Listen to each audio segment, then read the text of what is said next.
Jadi untuk menghindari hal-hal itu, building management itu melarang untuk. Halo netizen, selamat datang di YouTube channel Mahata Margonda dan masih di Malopo, ibu dari segala podcast. Ini tentunya ada lanjutan ya. Kalau misalnya netizen udah nonton podcast kita tadi itu dengan Mas Ade ngomongin kayak persiapan sebelum kita mengisi atau datang ke unit baru kita. Kalau misalnya kita udah punya apartemen baru. Nah, masih ada Mas Ade di sini. Sehat Mas? Alhamdulillah sehat, Mas Ade. Halo netizen semua, ketemu lagi dengan saya Ade. Ya, Mas Ade ini tentunya dari bisnis unit property management ya, kasih tentunya. Karena kemarin udah kasih pencerahan nih Mas Ade. Kalau misalnya kesiapan mau setting apa aja yang disiapin. Terus juga kalau misalnya mau loading apa aja yang harus disiapin. Ini Mas Ade kemarin udah ngasih pencerahan loh. Tapi kalau misalnya netizen belum tonton, bisa flashback dulu, scrolling ya di YouTube Mahata Margonda ya. Di situ pasti ada. Nah, Mas Ade, ini sekarang Ya, Habibi pengen tanya-tanya sama Mas Ade, biar sekaligus juga ngasih pencerahan dan juga wawasan untuk netizen yang nantinya akan hidup di apartemen. Karena kita tahu apartemen itu kan ada bangunan vertikal, modelnya seperti hotel, itu lebih dekat lagi dengan kanan kirinya daripada kita misalnya rumahnya lebih tapak. Iya nggak sih? Kalau rumah tapak mungkin luasannya lebih luas ini masih ada jarak. Tapi kalau di apartemen itu benar-benar tembok sebelahnya udah tetangga. Mepet ya. Mepet, kanan tetangga, kiri tetangga. Nah ini makanya kita mau ngobrol tentang seputar habit kalau misalnya kita hidup di apartemen. Oke. Yang pertama nih, mungkin Habibie akan nanya nih ya sama Mas Adi. Kita tahu kita itu biasanya ada yang punya hobi bawa pet atau hewan peliharaan. Nah, dari seperti kucing, atau anjing, ya kan, ada juga hobi gitu. Itu sebenarnya kalau misalnya di apartemen boleh nggak sih Mas Adi kita bawa peliharaan kayak gitu? Sebelumnya ini Mas Abi kayaknya agak lemes nih. Enggak, kalau semangat enggak? Oke Mas Habibie, pertanyaannya tadi yang pertama itu ya, boleh nggak sih kita melihara hewan peliharaan? Betul, bawa peliharaan ke unit. Ya, itu sudah terstate jelas, tertulis sangat jelas di House of Rule yang mungkin yang episode sebelumnya sudah kita sampaikan ya Mas Habibie. Kalau misalnya sih sebelum masuk akan ada itu ya, panduan sebagainya apa House Rule-nya itu lah. Nah itu tertulis dilarang membawa binatang peliharaan apapun. Tapi biasanya ini tergantung aturan dari building management masing-masing gedung. Nah, kebetulan kalau di kita memang kita melarang semua jenis hewan peliharaan dipelihara oleh penghuni yang tinggal di apartemen kita, di gedung kita. Kenapa kita larang? Tujuannya adalah pertama adalah untuk menghargai penghuni satu dengan yang lainnya. Misalkan kalau kita membawa peliharaan yang menimbulkan suara bising atau mungkin bulunya nyebar, bulu-bulunya nyebar, terus bau dan sebagainya, itu kan pasti akan menimbulkan komplain ya, pasti ya, menimbulkan komplain dan itu juga bisa juga memicu konflik antar penghuni. Itu biasanya pas dulu yang di awal-awal seperti itu pernah terjadi, penghuni membawa binatang peliharaan secara sembunyi-sembunyi dimasukkan ke dalam tas gitu kan. Nah, akhirnya ada penghuni yang melapor. Nah, karena merasa tersinggung atau gimana penghuninya, jadinya lebih baik kita arahkan untuk membawa hewan peliharaan tersebut keluar dari gedung kita. Ini dikhawatirkan nanti mengganggu ya. Iya, pastinya. Gitu ya. Kenyamanan kan. Yang poin seseorang untuk memilih unit vertikal atau tinggal di apartemen adalah kenyamanan dan keamanan poinnya. Poin utamanya itu. Mungkin selain akses dan sebagainya ya, seperti itu. Kalau misalnya nanti itu hewan peliharaan memang tidak diperbolehkan ya. Terus kalau misalnya kita mau kayak ya party kecil itu kan rame-rame di unit kita, itu kan sebenarnya kan yang udah tebal. Terus kita misalnya status kenceng-kenceng ini katanya Mas Habibie ini katanya party boy ini ya lumayan suka pesta kali ya. Suka pesta sendiri ya, nyetel suara nyetel musik yang kenceng gitu ya Mas ya. Bisa nggak? Kalau untuk acara yang menimbulkan suara kebisingan pastinya tidak izinkan mas. Oh, jadi kalau misalnya sebenarnya nggak apa-apa putar musik sewajarnya. Sewajarnya aja. Nah ini hal yang sering terjadi mas Bibi. Adaptasi. Nah, adaptasi ini adalah adaptasi mungkin bagi pemilik apartemen pertama kali yang memiliki apartemen maksud saya. Sebelumnya dia tinggal di rumah tapak atau landed gitu, dia pindah ke vertikal, pasti awal-awal dia akan membawa kebiasaan yang ada di rumah tapak itu ke hunian vertikal. Nah itu pastinya awal-awal dia akan banyak mendapat teguran dari building management terkait dengan kebiasaan dia tinggal di rumah tapak dibawa ke vertikal ke rumah sendiri. Ya kalian yang tadi minta musik secara keras-keras, bicaranya keras-keras. Selain itu juga ruang kayak area bermain dan sebagainya itu kan tidak seluas yang di rumah tapak ya. Meskipun di unit vertikal kita, di apartemen kita sediakan area bersama, area taman dan sebagainya. Nah, kadang-kadang kan kebanyakan kan anak-anak larian ke koridor dan sebagainya. Nah, itu kebiasaan-kebiasaan itu yang mungkin yang harus diketahui oleh mahasiswa semua ini, itu saat akan tinggal di vertikal itu tidak bisa diterapkan di unit vertikal. Adaptasi ya. Adaptasi aja. Yang penting adaptasi dulu dan ingat itu tentunya untuk kenyamanan kita bersama ya mas. Pastinya. Terus nih biasanya Habibie juga lihat kalau misalnya di apartemen itu ada yang jemur-jemur pakaian sampai kadang bendera-bendera kebangsaan itu juga terlihat gitu di balkon. Itu boleh nggak sih sebenarnya mas Ade? Kalau untuk jemuran pakaian, kembali lagi nih, tergantung dari aturan dari building management gedung ya. Mungkin ada sebagian yang memperbolehkan, ada sebagian yang melarang. Nah, tentunya kalau di lokasi kita, itu kita melarang untuk menjemur pakaian di railing atau di balkon seperti itu ya, atau menggantung, entah dia menggantung pakaian atau menggantung tanaman dan sebagainya, itu kita larang. Kenapa? Ditakutkan nanti itu akan mempengaruhi nilai jual. Nah, orang pasti membeli hunian vertikal pastinya adalah ada investasi, ada value added-nya di situ. Nah, kalau misalkan orang menjemur pakaian di railing dan kelihatan dari luar, dari masyarakat yang mungkin lewat atau orang yang lewat sekitar situ, pasti akan memikirnya ini apartemen apa rusuh. Nah, seperti itu kan. Image-nya seperti itu. Jadi untuk menghindari hal-hal itu, building management itu melarang untuk menjemur pakaian secara yang digantungkan terus tangan seperti itu. Ya untuk menghindari kesan kumuh sebenarnya sih, agar tetap menjaga nilai investasi itu tetap tinggi seperti itu Mas Didi. Tapi biasanya kan memang di kita itu kita ada ini sih, biasanya ada ada kayak ini ya, keringanan. Boleh menjemur di area balkon tapi tidak melebihi railing yang ada dan tidak dijemur di railing. Jadi dalam artian ada tempat khusus untuk menjemur pakaian yang kecil jadi segini itu. Nah itu boleh asal tidak melebihi railing. Siapin gantungan yang rendah-rendah. Iya seperti itu kan, agar tidak terlihat yang luar. Dan kami juga yakin mungkin bahkan untuk apartemen sendiri juga pasti ada fasilitas laundry itu bisa dimanfaatkan. Nah itu pasti. Daripada harus kita repot-repot jemur.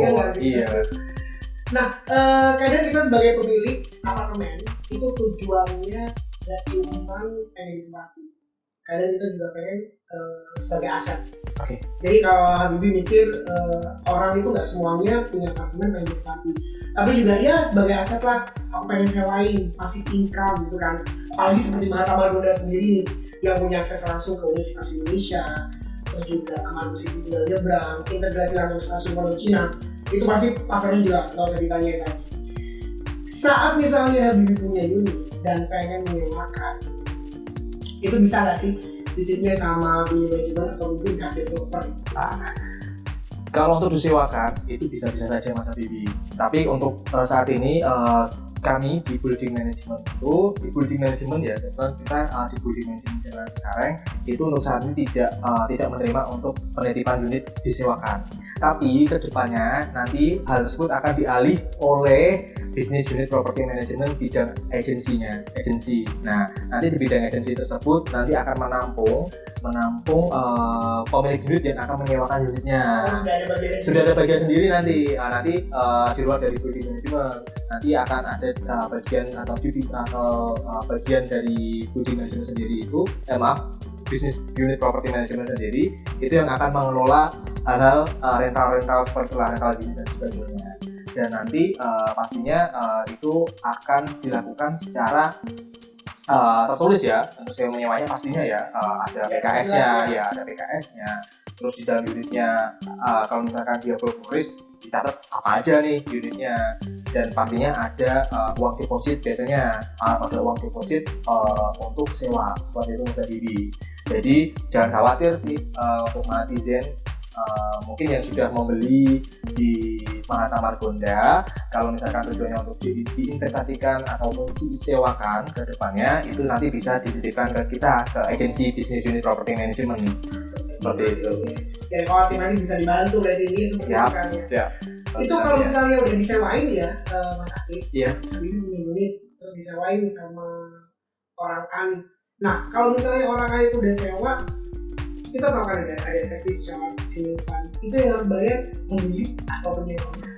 Itu sesuai kesepakatan di awal Mas Habibie. Jadi antara pemilik dengan penyewa ya? Benar. Nah, kalau idealnya biasanya seperti apa? Kalau idealnya itu untuk service sinking fund itu, kalau kami dari bisnis property management sih menyarankan itu langsung include ke dalam sewa. Oh benar. Ke dalam sewa. Kenapa? Untuk menjaga-jaga hal-hal yang tidak kita inginkan. Misalkan kan sering terjadi ya, kita nggak tahu namanya penyewa itu dia sifatnya baik atau buruk, kebiasaannya yang lama seperti apa, kita kan nggak tahu. Nah, untuk menjaga hal-hal tersebut, langkah lebih baiknya kalau Mahatizen punya unit hunian, mungkin nanti di Mahatma Margonda ini ingin disewakan, untuk tarifnya, alangkah lebih baiknya dijadikan satu dengan sertifikasi lingkungan yang berlaku di Mahatma Margonda nantinya, seperti itu Mas. Jadi kesepakatan ya? Iya, yang pastinya itu sih sebenarnya kesepakatan awal aja antara pemilik unit dengan penyewa. Misalnya nih Mas Ade, kita punya unit di apartemen manapun lah itu ya, khususnya misalnya Mahatma Margonda, Habibie misalnya, amin, atau bahkan 3 atau 4 gitu kan. Nah ini kan ada skat ya misalnya, tempatnya punya Habibie, boleh nggak sih misalnya kalau Habibie itu kayak bahasanya ngejebol tembok-temboknya supaya Habibie pengen bener-bener bangunnya jadi luas gitu. Boleh nggak itu? Itu tidak, kan soalnya punya Habibie ya, iya, punya aku sendiri gitu. Itu tidak boleh Mas Habibie, karena nanti akan mempengaruhi pertelaan. Pertelaan itu kayak sertifikat ini ya, maksudnya kan sudah diatur tuh sertifikat pertelaannya masing-masing unit kan. Nah nanti kalau disajikan satu kan nanti kan akan menyalahi pertelaan yang ada seperti itu. Nah itu tidak diizinkan ya? Tidak diizinkan. Nggak boleh ya dengan Mahatizen ya? Iya. Kalau mungkin cuma di skat dalam ini, ya ini unit split ya skatnya ya. Jadi kosongan studio ya. Satu bedroom itu kan ada skatnya ini. Iya. Di tengah masih dalam satu unit bukan unit yang berbeda. Oke. Ada skatnya tuh di sebelum itu, kalau kita bongkar boleh? Nggak ada masalah itu. Kalau dalam unitnya sendiri nggak ada masalah. Mau dipasang sekat atau mau direnovasi yang besar, dalam artian tidak merubah ini ya, tidak merubah instalasi paten ya, dalam artian ya kayak jaringan pipa yang sudah tertanam itu kan nggak bisa dibongkar lagi ya. Itu nggak ada masalah. Selama tetap nanti saat pembongkaran itu pemilik harus izin dulu ke building management untuk mendaftarkan perizinan renovasi, karena nanti perizinan renovasi tersebut ini Mahatizen perlu tahu saat kalian tinggal di unit vertikal saat akan melakukan renovasi itu perlu melakukan izin, namanya izin renovasi. Nah izin renovasi itu biasanya di building management akan menerapkan deposit renovasi.